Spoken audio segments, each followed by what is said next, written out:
When we were working on, so I work in the large construction vertical and the real estate vertical. In a previous video, I explained what we do for our large construction accounts. For the real estate accounts, what we are looking for is often a program policy for the various properties that they use. So there would be, they would have general liability. Sometimes there's a development portion, which would be an owner's interest policy, and then they're paying a contractor. So it's the builder's risk that either would be the contractor's responsibility or our owner. And so this is an important thing to do.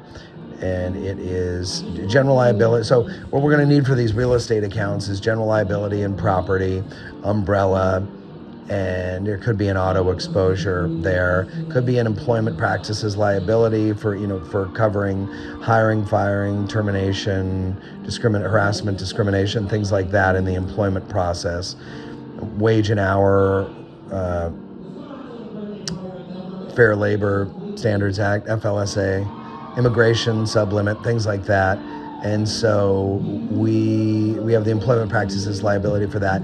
Directors and officers would be coverages that you would want for if you had just want to make sure you're covering the decisions makers of the owners. But for the real estate operations, we will have there's the developing portion, and then there's the actual property exposure. So you've got the general liability for the premises that are covered, and then the property that's covered as well. So the property are the buildings, the structures, and it could be